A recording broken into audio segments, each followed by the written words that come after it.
네, 안녕하세요. 이대 목동병원 산부인과에서 근무하고 있는 김보라입니다.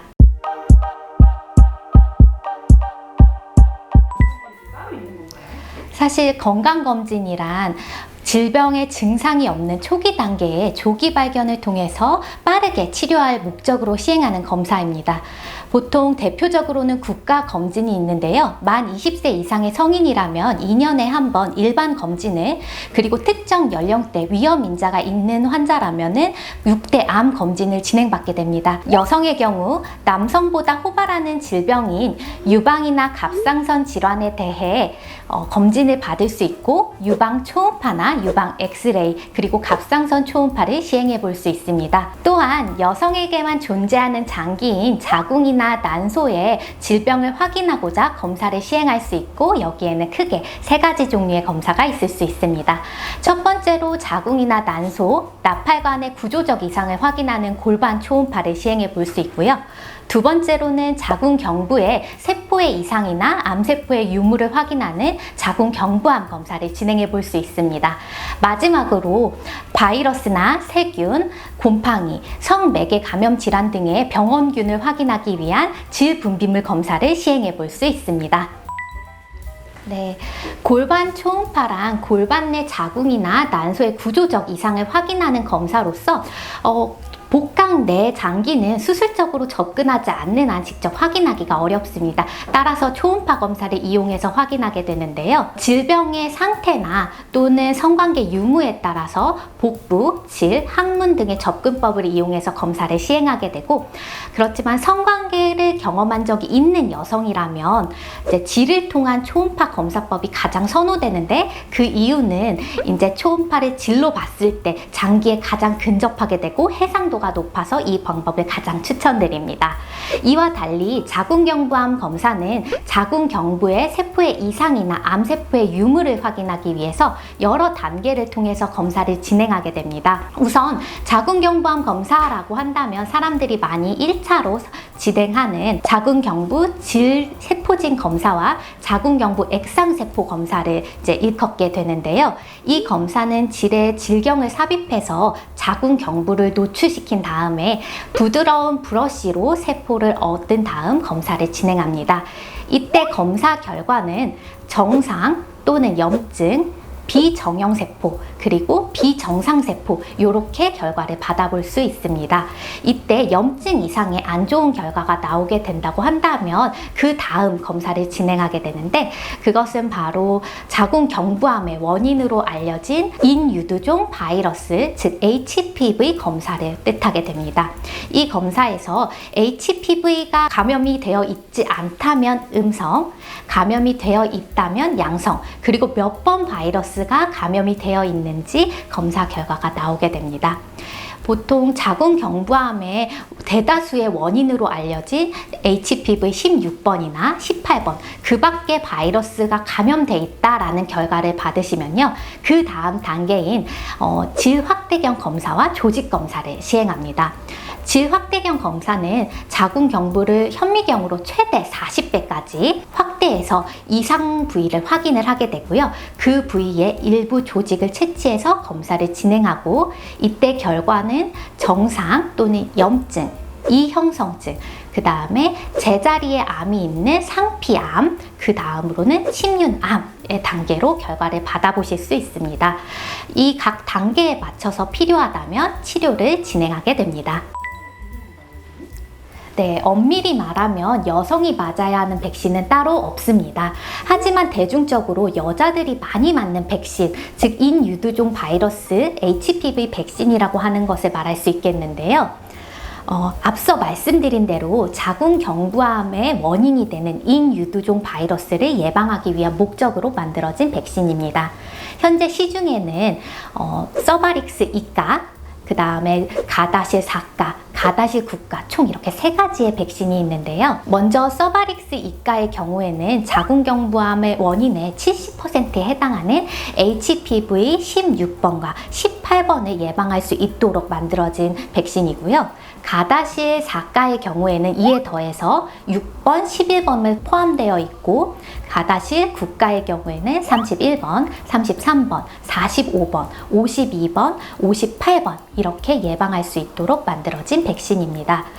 보통 그렇다고 한다면 이 백신을 과연 여자만 맞아야 할까요? 인유두종 바이러스는 남성에게도 성기나 항문, 외음부에 사막이나 또는 종양을, 암을 일으킬 수 있고 두경부암의 원인으로도 알려져 있으며 이제 성관계 시 여성에게 옮길 수도 또는 본인이 옮겨받을 수도 있기 때문에 여성뿐만 아니라 남성도 함께 접종을 해야 합니다. 이 백신의 가장 좋은 접종 시기는 바로 바이러스에 노출되기 전, 성관계 이전입니다. 하지만 성관계 이후라도 할지라도 이제 아직 바이러스에 감염이 안 됐을 수도 있고요. 아직 감염되지 않은 다른 바이러스들을 예방할 목적으로 접종이 필요할 수 있습니다.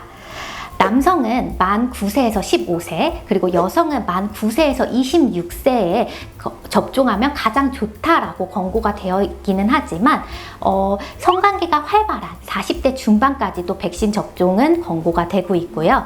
그 이상의 나이라고 한다면 사실 이 백신이 고가이기 때문에 이제 비용 대비 효과를 고려해서 개인적으로 선택할 수 있습니다.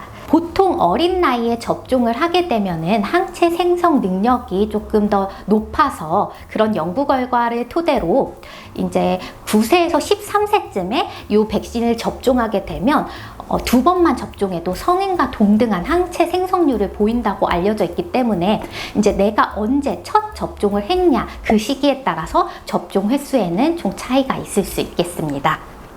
우리나라에서는 국가 예방접종 사업의 일환으로 만 13세에서 17세의 여성 청소년 그리고 만 18세에서 26세의 저소득층의 여성을 대상으로 서바릭스 2가와 가다실 4가를 무료로 접종해주고 있는데 아쉽게도 남성의 경우에는 이 혜택을 아직 받아볼 수가 없습니다. 하지만 이제 남성의 백신 접종의 중요성이 계속 강조되고 있는 만큼 언젠가는 이 혜택이 확대되지 않을까 기대하고 있습니다. 접종을 하는 와중에 임신을 확인하게 된다면 이제 출산 이후로 접종을 연기하시는 것이 좋고요. 수유 시에는 안전하게 백신을 접종할 수 있습니다. 사실 여성이라기보다는 개인의 연령이나 상태에 맞춰서 적절한 영양제를 섭취하는 것이 중요합니다. 뭐 예를 들어 임신을 준비하는 시기라든지 임신 초기라든지 하는 경우에는 엽산제가 추가적으로 필요할 수 있고 임신 중반이나 빈혈이 있는 여성이라면 철분제가 그 다음에 폐경기 이후라면 칼슘제나 비타민 D 제제들이 추가적으로 필요할 수 있습니다. 산부인과에 와서 환자분들이 가장 많이 여쭤보시는 것 중에 하나가 그 시중에 나와 있는 여성 질 유산균 제제가 도움이 됩니까? 라고 많이 물어보시는데요. 사실 이에 대한 연구 결과는 반반입니다. 질 유산균이란 질 내부 환경에 존재하는 유익균인 젖산균을 포함하고 있는 제품을 말하는데 이걸 복용을 했을 때 젖산균이 잘 살아서 질 내에 정착을 해야지만 효과를 볼 수가 있게 됩니다. 하지만 이제 요거를 복용을 했을 때 소화기관을 지나서 질 내에 정착하기까지 조금 오랜 시간이 걸리기도 하고 개개인마다 그 시간의 차이가 있고 정착하는 정도의 차이가 있기 때문에 개인의 효과를 정확히 평가하기는 좀 어렵습니다. 하지만 이제 환자가 지속적으로 질 내에 정상 균총이 무너져서 불균형이 된 상태라면 이 질 유산균 제제가 확실히 도움을 받으실 수는 있고요. 이런 것과 무관한 상태라고 한다면 도움받기는 조금 어려울 수 있습니다. 사실 신체에 어떤 장기의 질병이 발생했을 때는 이제 피부의 건강과도 여러모로 연결이 될 수는 있습니다. 예를 들어 산부인과 질환 중에서 다낭성 난소 증후군이라고 하는 질환이 있을 경우 이제 여드름이 난다던가 아니면은 남성형 다모증을 보인다던가 하실 수 있는데요. 이는 이제 다낭성 난소 증후군이 이제 남성 호르몬의 일종인 안드로겐이 일반인들보다 높게 나오기 때문에 이런 증상이 나타날 수 있게 되는데요. 뭐 여드름이 많이 난다던가 다모증이 있다던가 해서 다낭성 난소 증후군을 모두 의심할 필요는 없고요. 이제 이런 증상이 있을 때 희발월경이 있다던가 무월경이 동반이 된다면 이런 질환을 의심해 볼 수 있기 때문에 산부인과 진료를 받아보시는 것을 권장드립니다. 네, 가장 중요한 것은 이제 면역력을 키우기 위해서 규칙적인 생활 습관을 갖고 적절한 수면 시간을 지키고 그 다음에 운동을 해주고 과일이나 야채를 잘 섭취해주는 것이 중요할 수 있고요. 그 다음에 스트레스를 적당히 잘 해소해주는 것이 도움이 될 수 있습니다. 또한 이제 어딜 가나 말을 하는 것 중에 하나는 나와 파트너를 서로 보호하기 위해서 관계 시에 콘돔을 꼭 착용을 해야 되며 관계 이후에 소변을 바로 보신다고 한다면 이제 관계 이후에 자주 발생하는 방광염을 어느 정도 예방할 수 있습니다. 외음부를 닦는 것은 괜찮지만 질 내부를 세척하는 것은 질 내 균형을 오히려 무너뜨려서 질염이 더 잘 발생하는 환경으로 만들 수 있기 때문에 질 내부를 세척하는 거는 이제 피해 주셔야 되고요. 분비물 색깔이 안 좋거나 냄새가 나거나 이상 증상이 있다면 부끄러워 마시고 빠르게 산부인과 진료를 보는 것을 권고드립니다. 질염이 계속돼서 병원균이 골반 안쪽으로 이제 올라오는 경우에는 골반염이 발생할 수 있고요. 이게 지속되게 된다면 상황에 따라서 이제 난임을 유발할 수 있는 상황을 만들거나 임신 시에는 조산을 유발할 수도 있습니다. 또한 통풍이 잘 되는 면 속옷을 착용해 주시는 게 좋고 과도한 라이너 사용은 피해 주시는 게 좋습니다. 그리고 개인의 기호이기는 하지만 흡연자의 경우에는 자궁경부암 검사에서 비흡연자에 비해서 조금 더 이상세포의 발견율이 1.5배 정도 더 높게 나온다는 연구 결과가 있기 때문에 사실은 금연을 하시는 게 좋습니다. 네, 우리나라 최초의 여성병원의 명맥을 이어온 만큼 조금 더 친숙하고 편안한 환경에서 여성 건강검진을 받아보실 수 있습니다. 또한 건강검진에서 이상 결과가 나왔다고 한다면 이제 여성암을 전문으로 하고 있는 특성화센터인 부인종양센터나 재발성 부인암 센터에서 바로 연계해서 좀 더 전문적인 진료를 받아보실 수 있고요. 그것뿐만 아니라 뭐 세계적인 수준의 로봇 수술이나 아니면 진단에서부터 치료까지 수술까지 일주일 이내 빠르게 시행할 수 있는 진료 서비스를 받아보실 수 있습니다. 네, 여성이라면 부끄러워 마시고 산부인과 좀 더 친해지셨으면 좋겠고요. 증상이 생겼다면 빠르게 진료를 보는 것을 권고드립니다. 그리고 여성뿐만 아니고 남성도 HPV 백신 접종하는 거 꼭 잊지 마시고 어머님들 자녀분들 연령 확인하셔서 국가에서 무료로 접종해주는 시기 가능하면 놓치지 마시고 접종하셨으면 좋겠습니다. 그리고 하고 싶은 말이 너무 많은데 이제 많은 여성분들이 약국에서 이제 경부 피임약을 쉽게 구입해서 복용을 많이 하세요. 근데 그런 경우 이제 35세 이상 흡연자의 경우에는 경부 피임제가 금기입니다. 그렇기 때문에 설명서를 잘 확인하시고 필요한 경우 전문가의 상담을 받아 복용하시길 권고드립니다.